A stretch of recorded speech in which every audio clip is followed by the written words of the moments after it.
On the first day of the new semester, Ethan helped a younger classmate carry her luggage all the way across campus. I didn't make a scene this time. I just calmly said we should break up. He frowned. We're breaking up just because I didn't carry your luggage? Fine. Just don't come back crying and begging to make up. Ethan gave a cold snort and, making a point of it, started a betting pool with his buddies, betting I'd go looking for him within a week. We'd been childhood sweethearts for 18 years, and he was sure I couldn't live without him. What he didn't know was that I'd already applied for the school's exchange program and even booked my flight overseas. From then on, we'd be separated by tens of thousands of miles, each at the far end of the world. When I brought up the breakup, Ethan had just hauled Lily's suitcases to the foot of her dorm.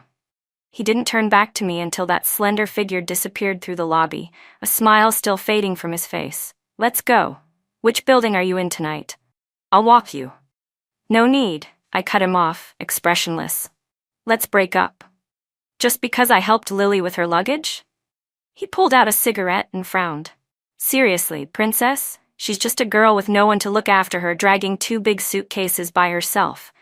I couldn't stand watching it. What's wrong with lending a hand? Smoke spread in silence like an invisible barrier between us. I looked up at him without a ripple inside and simply repeated, "Let's break up." "Fine," he said after a moment, a cold laugh escaping. "You're the one saying it. Don't come crying back in 2 days asking me to take you back." I didn't answer and was about to leave when Lily happened to come out. She held a beautifully wrapped box and smiled sweetly. "Ethan, thanks so much for today. I baked these cookies myself. No one else has tried them yet. I hope you like them." Ethan shot me a half smile and reached out to take the box. Following his gaze, Lily seemed to notice me for the first time and spoke timidly. "Emily Shen, please don't misunderstand. I was worried my suitcases were too heavy, so I only brought 1 box of cookies. Ethan carried my bags for so long today, he must be exhausted. If you want some, next time when I go home, I'll have him bring you a box." I almost laughed. "No need to trouble yourself, Lily. They're just cookies. I can buy them anywhere if I want. In fact, don't bother with cookies next time. Just bring the oven.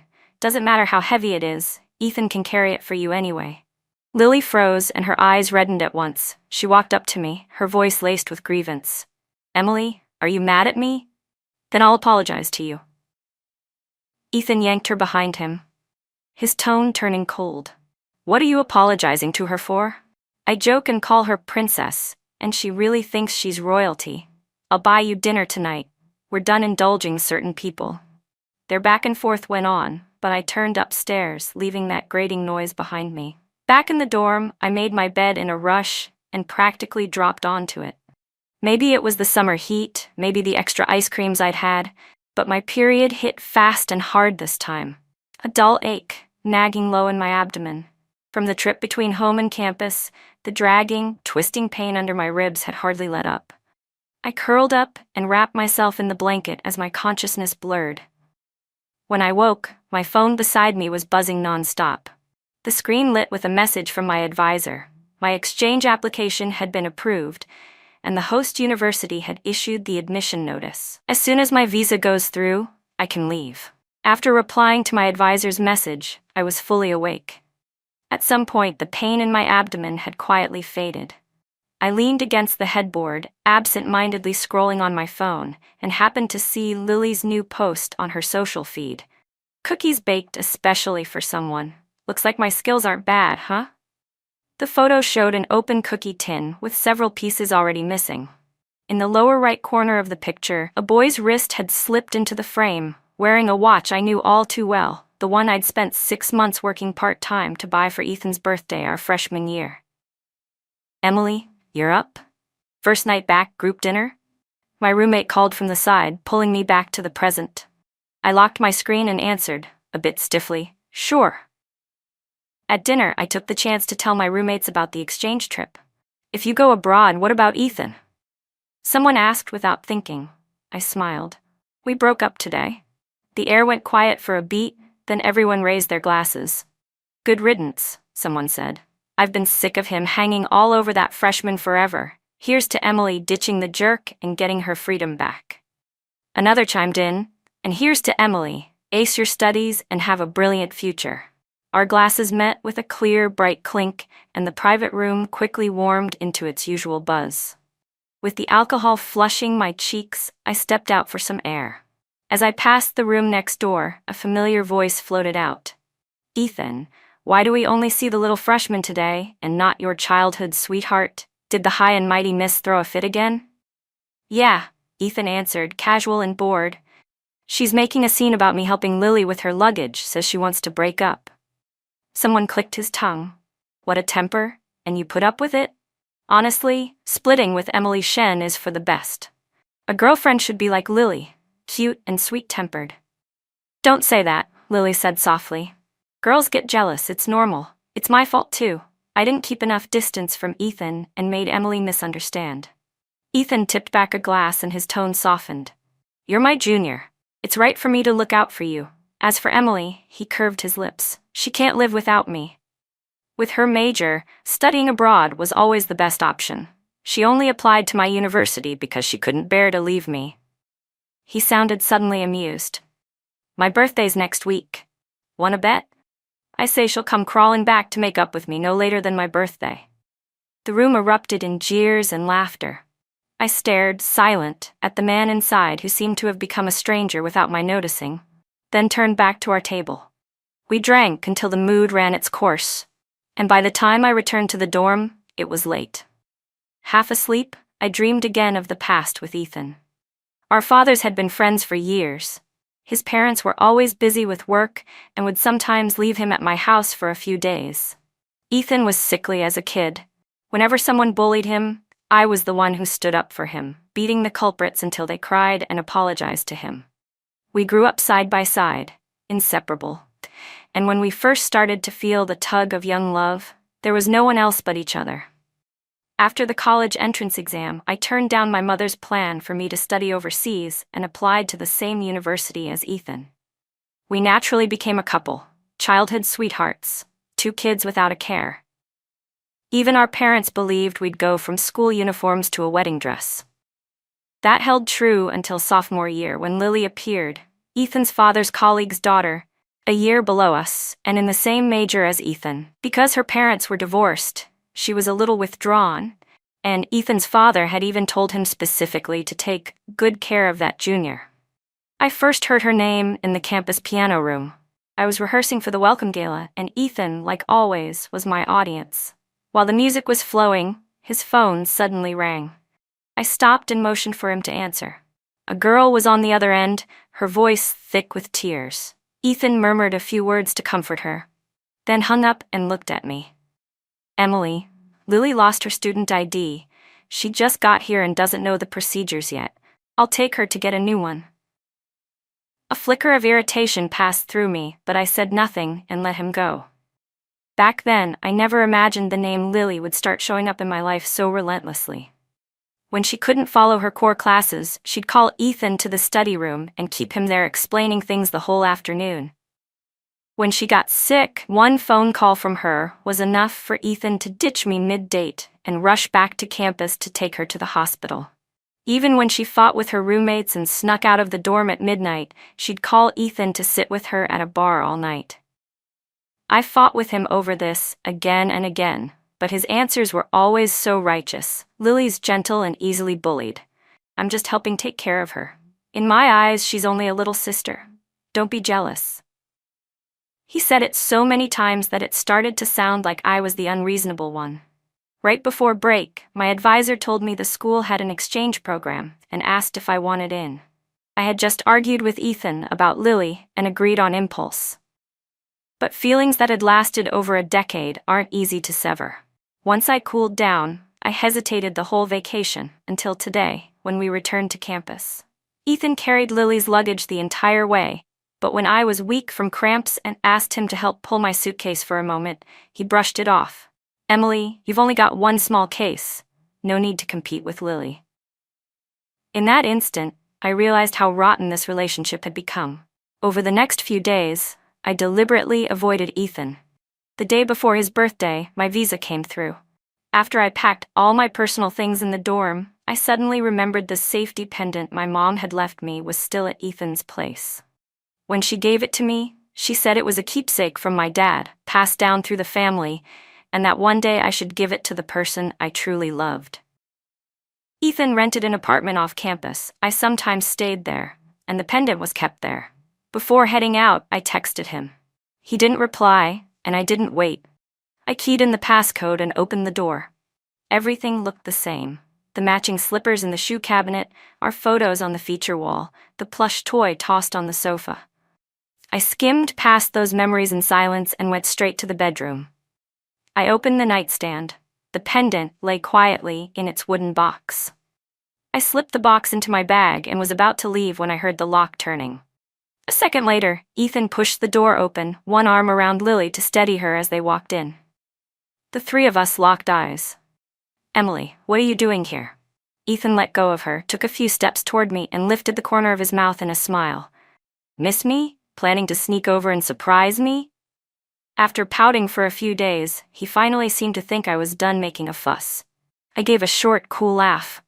"I'm not making a fuss. I was serious about breaking up. I'm only here to take back my things." All right, princess. Whatever you say," he drawled, half teasing. Then he suddenly pulled a bouquet of Lego flowers from behind his back and held them out to me. I didn't finish these before. This time I built them by myself over the past few days. "Well, do you like them?" A wave of irritation rose in me. The reason we hadn't finished them last time was because Lily called, said her laptop had broken, and he ran off to fix it. When I didn't take the bouquet, Lily spoke up beside him. "Emily, please just accept it. Ethan spent several nights on it. I wanted to help, but he wouldn't let me." Ethan chuckled and picked up the line. "You, with how scatterbrained you are? You can trip on flat ground. I wouldn't dare let you do something this delicate." "Stop it, Ethan," Lily said, covering her face, a blush spreading across her cheeks. "It's the fault of that shop. The lighting was so dim. But the food was great. Emily, come with us next time." "No thanks. I didn't want to hear their duet." I stepped around Ethan to leave, but he suddenly caught my wrist. "Right, Emily, where did I put that ointment I always use? It works really well. Lily hurt her foot, and I want her to use it." That ointment was one I'd had specially prepared for him at several traditional clinics when he'd injured his wrist playing basketball. It worked wonders for sprains and bruises. But why should she use mine? I didn't even look at him. "It's used up," I said evenly. "If you want more, go get it made yourself." "If it's gone, then forget it," he said, briefly thrown, then leaned close to murmur in my ear, "Be good and wait for me at home, baby. I'll walk Lily back to campus and come keep you company." He finished, slipped his arm around Lily again, and led her out. When the door closed, I let out a soundless laugh and left without looking back. The day I left was beautiful. Sunlight spilled softly, laying gold across the ground. My parents had taken the day off to see me off. After we got out of the car, my dad naturally took my suitcase, and my mom looped her arm through mine, quietly reminding me of all the things to be careful about abroad. Tickets, check-in, baggage, everything went smoothly. Just before security, my mom asked carefully, "Why didn't Ethan come to see you off today? Did you two have a fight?" That was when I realized I still hadn't told them about the breakup. I hurried to explain, "We didn't fight. Ethan and I already broke up." I lowered my head, bracing for a scolding. Ever since I was little, my dream had been to become a fashion designer. After the college entrance exam, my parents thought they'd mapped out a path for me to study overseas, but because I didn't want to be apart from Ethan, I'd chosen to stay in the country. None of us expected that barely 2 years later, I would still end up breaking up with him and boarding a flight to another country on my own. The scolding never came. A warm hand gently stroked the top of my head. I looked up into soft, kind eyes. "If two people aren't right for each other, it's okay to part," my mom said quietly. "Love yourself first. It's never too late to chase your dream. We just hope you'll always put yourself first, Emily." My dad chimed in. "Our daughter is talented and beautiful. You'll meet all kinds of good people in the future. It's just a breakup. Don't be sad." Their words were like a mild spring breeze, smoothing away all my unease and gloom. I couldn't help smiling as I stepped forward and pulled them both into a tight hug. Unfortunately, the good mood didn't last. Right before boarding, Ethan called me. Thinking we might not see each other for a long time after this, I hesitated for a moment and answered. His voice was light and cheerful. Princess, why'd you leave last night without waiting for me, huh?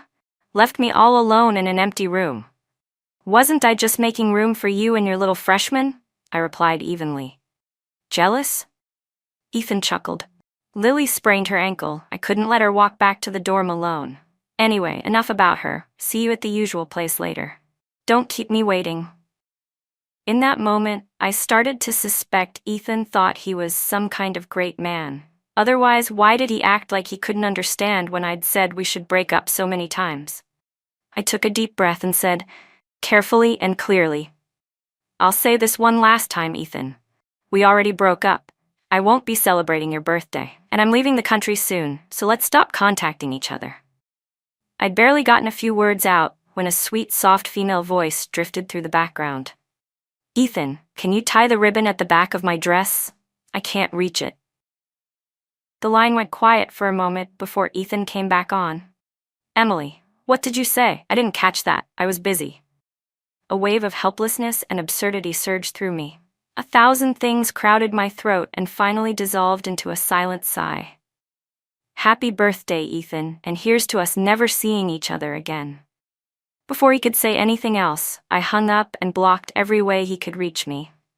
My call ended quickly, but it didn't dent Ethan's good mood. He walked back to his friends, raised his phone, and couldn't hide the pride at the corners of his eyes. Told you, give it a week and she'll come back to me. Ethan, you've got skills. One buddy crowed. Even the spiciest little pepper ends up in your hand. Another dragged out his words, teasing, guess the freshman's out of luck again. Knock it off. Ethan laughed, half scolding. Lily and I are just friends. Don't go spreading rumors about a girl. He lounged back on the sofa, legs crossed, his tone full of anticipation. I wonder what my princess is giving me this year. The year before last, on my birthday, I'd given him a basketball signed by his favorite player. Last year, it was a pair of oversized plush dolls modeled after the two of us. I'd made them by hand, every stitch precise, and when they sat on the headboard, they looked like a smaller version of us, leaning into each other. But this time, as the night deepened and the private room door swung open again and again, that familiar figure never appeared. Didn't we agree? What's she throwing a fit about now? Ethan lit a cigarette, irritation flaring despite himself. Emily's not here yet? Lily sat lightly beside him and asked in a small voice. Did last night make her misunderstand again? I'll call and explain. We can't miss your birthday. No, Ethan frowned. I'll call her. He pulled out his phone and dialed the number he knew by heart, only to be met by a cold, mechanical voice. He'd been blocked by Emily Shen. My flight landed smoothly. The mattress I'd ordered was still en route, so I lay on the floor and texted my parents to say I'd arrived safely. When I opened WeChat, I happened to see Lily's new post. May every heart that isn't cherished be gently picked up by someone who understands. The photo was taken at the KTV Ethan and I used to frequent. Lily sat in the corner. Ethan, eyes closed, rested his head on her lap, half of his sharp profile visible. The shot was ambiguous in just the right, carefully romantic way. The comments were lively. What's this, Lily? Are you in love? She replied with a shy emoji. Someone who recognized Ethan asked, This guy looks familiar. Didn't he have a girlfriend? She answered, He and his girlfriend broke up. He's single now. I realized I'd remembered to block Ethan and almost forgotten about her. I typed a single comment. Congrats, consider it sealed. I tapped her avatar, deleted her as a contact, and did it all in one go. But when I put down my phone and stared at the empty ceiling, the delayed punch of the breakup crashed over me without warning. My throat tightened. In this apartment in a foreign country, I let myself shed the last tear I'd allow for this relationship. A week later, my roommate called out of the blue. Emily, does Ethan not know you went abroad? He just showed up asking where you went. I wasn't going to tell him, but he looked kind of scary, so I mentioned the exchange program. That won't mess anything up for you, will it? I smiled. It's fine. The exchange list is on the school website. It's not a secret. Okay, good, she exhaled, then added. Right after you left, Lily kept posting photos of her and Ethan hanging out.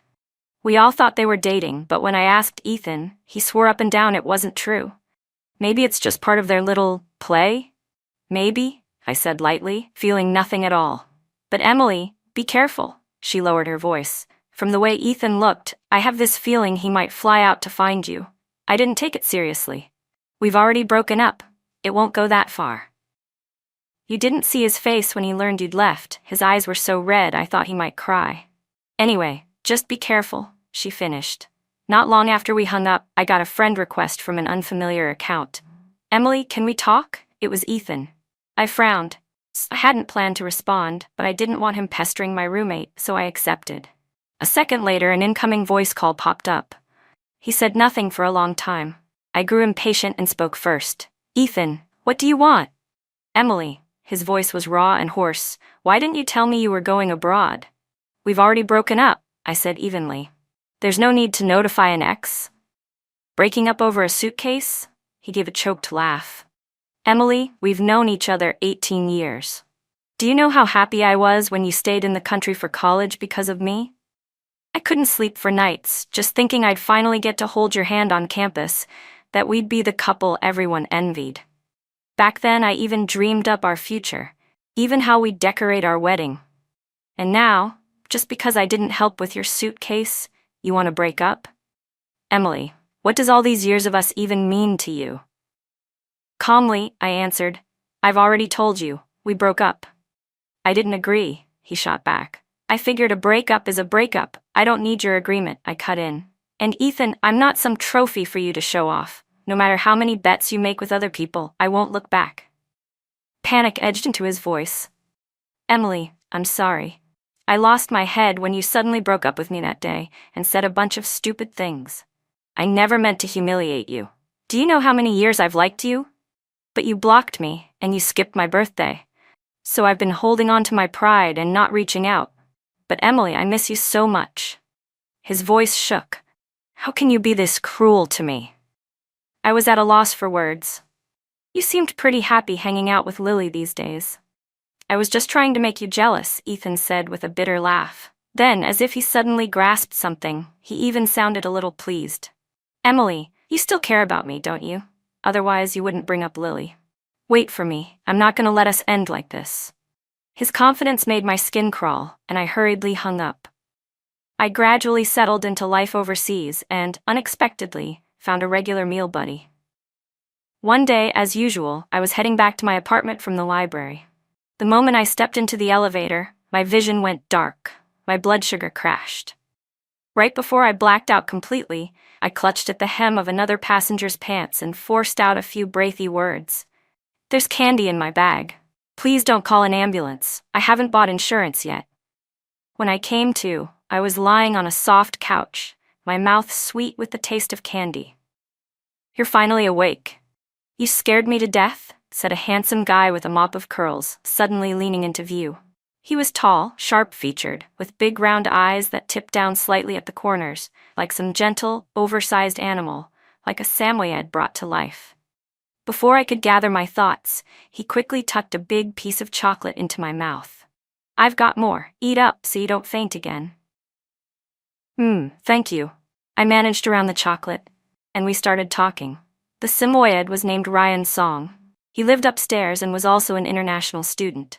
To thank him, the next day I went to the supermarket, bought groceries, and cooked a full spread of Chinese dishes. Ryan ate until his eyes shone with tears, then even packed up the leftover broth to take home, saying he'd use it for noodles the next day. After that, we got truly comfortable with each other. Every time I cooked, I'd invite him over. In return, my fridge was always crammed with the pricey ingredients he brought by. That weekend we planned hot pot together. By the time we got back from the supermarket, night had fallen, and a familiar figure appeared downstairs without warning. Ethan stood alone under the street lamp, a cigarette unlit between his fingers. I didn't know where he'd gotten my address, but he really did look terrible. Shadows bruised the skin beneath his eyes, his lips were dry and pale. The swagger he used to wear had vanished without a trace, leaving only disarray. The moment he saw me, his eyes went red. Emily. He stepped forward, reaching for my hand. Before I could pull away, Ryan moved in front of me. Do you know him? He asked under his breath, glancing back at me. He doesn't look okay. I gave a small nod. He's my ex. I handed my grocery bags to Ryan. Go on up first. I'll talk to him and be right back. If anything happens, call me, he said, eyeing Ethan warily before heading upstairs and looking back every few steps. Who is he? Are you living together?